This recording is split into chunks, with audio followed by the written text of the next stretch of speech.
Genesis chapter 2.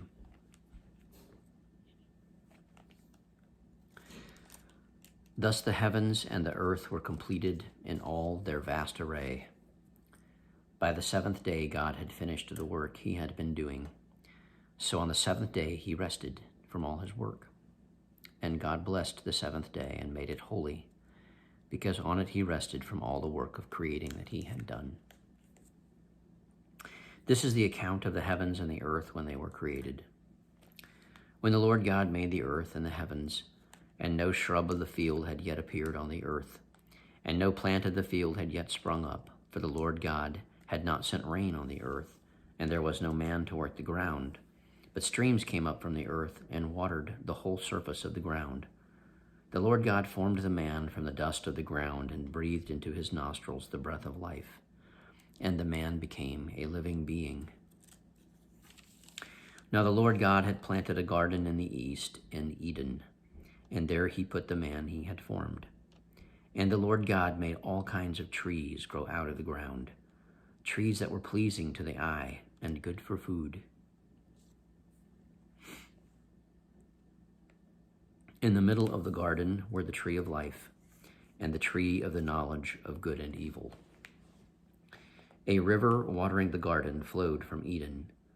From there it was separated into 4 headwaters. The name of the first is the Pishon. It winds through the entire land of Havilah, where there is gold. The gold of that land is good. Aromatic resin and onyx are also there. The name of the second river is the Gihon. It winds through the entire land of Cush. The name of the third river is the Tigris. It runs along the east side of Ashur. And the fourth river is the Euphrates. The Lord God took the man and put him in the Garden of Eden to work it and take care of it. And the Lord God commanded the man, "You are free to eat from any tree in the garden, but you must not eat from the tree of the knowledge of good and evil, for when you eat of it, you will surely die." The Lord God said, "It is not good for the man to be alone. I will make a helper suitable for him." Now the Lord God had formed out of the ground all the beasts of the field and all the birds of the air.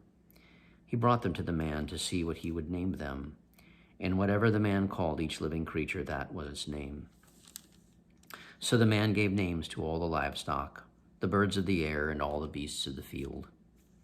But for Adam no suitable helper was found. So the Lord God caused the man to fall into a deep sleep.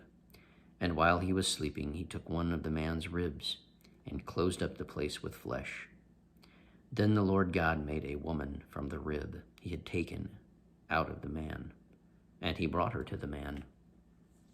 The man said, "This is now bone of my bones and flesh of my flesh. She shall be called woman, for she was taken out of man." For this reason a man will leave his father and mother and be united to his wife, and they will become one flesh. The man and his wife were both naked, and they felt no shame. This concludes Genesis chapter 2.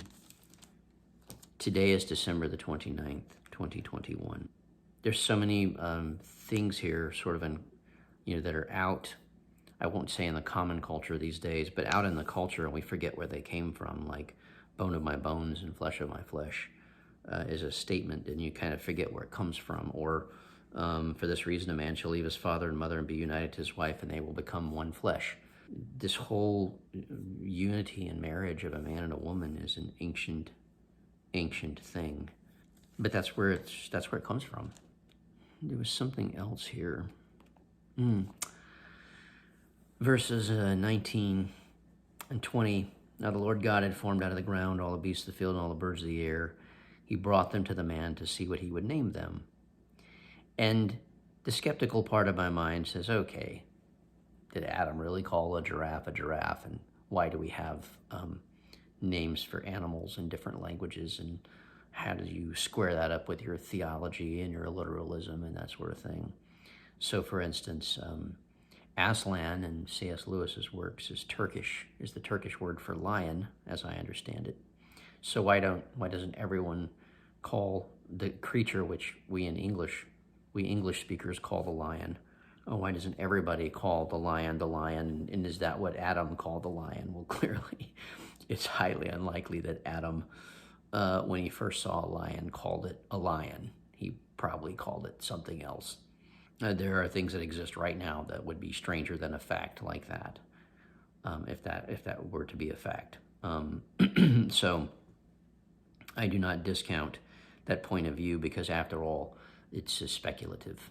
What I really wanted to say about this is we are still discovering and naming things. For all that we would want to sort of poo-poo this, yeah, whatever, he would name them, and so he would call that was its name. He would call whatever the man called each living creature, that was its name. So the man gave names to all the livestock, the birds of the air, and all the beasts of the field. And why do we have this impulse to name things? Why do we have this this desire to give to establish a system by which we can give every single creature a distinct name? It was a kingdom, phyla, order, genus, species, and probably leaving one out. But we are still naming creatures today. There's still creatures that we, quote unquote, are discovering, and we find them and we name them. And the people who find them get to name them. It's kind of cool.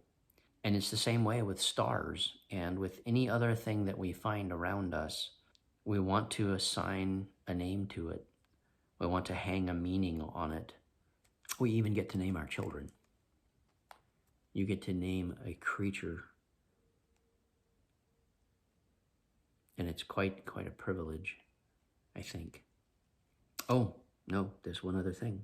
And that is, in verse 25, the man and his wife were both naked, and they felt no shame. So, naked, C.S. Lewis points out, when you see a piece of bread, it's baked. It's a baked piece of bread. That's describing what has happened to it. The word naked comes from a verb, if I remember correctly. I think the actual root of that is nake. But it's something that's applied to them.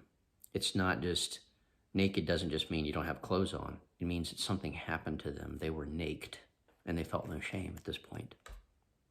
So we pronounce it naked. We have a lot of fun with the word naked.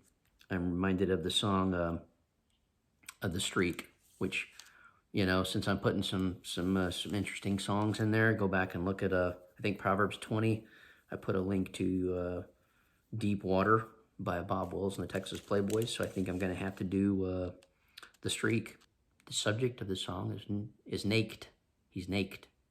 So, in any case, thanks for joining me.